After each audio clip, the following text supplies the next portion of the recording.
রাজনৈতিক দল জাতীয় নাগরিক পার্টি এনসিপির আত্মপ্রকাশ অনুষ্ঠানে আহ্বায়ক মোহাম্মদ নাহিদ ইসলামের বক্তব্য এসেছে, ছাত্র জনতার অভ্যুত্থান আমাদের সেকেন্ড রিপাবলিক প্রতিষ্ঠার লড়াই সূচনা করেছে।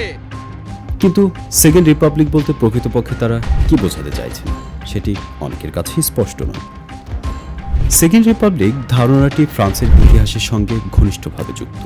পোল্যান্ড, কোস্টারিকা সহ আরও কয়েকটি দেশের ইতিহাসের সঙ্গেও মিশে আছে এটি এমন একটি রাজনৈতিক ধারণা যা দেশের বিভিন্ন প্রেক্ষাপটে বিভিন্ন অর্থে ব্যবহৃত হয়েছে। সার্বিকভাবে এমন ধারণায় কোনো দেশে পূর্ববর্তী শাসন ব্যবস্থার বদল ঘটিয়ে নতুন রাজনৈতিক বন্দোবস্ত বা শাসন কাঠামো গ্রহণ করাকে বোঝায়। বিপ্লব, অভ্যুত্থান সহ নানাভাবে আসতে পারে এমন পরিবর্তন। ফ্রান্সে একসময় রাজতন্ত্রের অধীন ছিল। 1789 থেকে 1799 সাল পর্যন্ত ফরাসি বিপ্লব চলে। এর মধ্য দিয়ে রাজতন্ত্রের পতন ঘটে।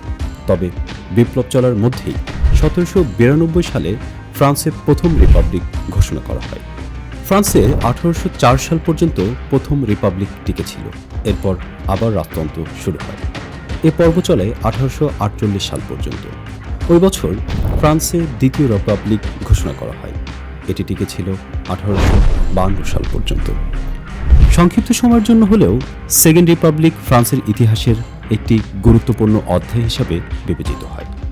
দফায় দফায় শাসন ব্যবস্থার বদলে ফ্রান্সে এখন চলছে পঞ্চম রিপাবলিক।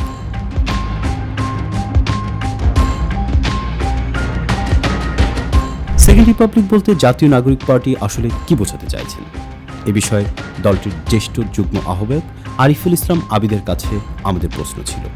তিনি বলেন, এ ভূখণ্ডের মানুষের সব লড়াই একীভূত করে মানুষের আকাঙ্ক্ষার ভিত্তিতে সংবিধান ও রাষ্ট্র পুনর্গঠন হচ্ছেই সেকেন্ড রিপাবলিক। আমরা কি সবাই প্রতিজ্ঞা করছি আমরা সেকেন্ড রিপাবলিক করব?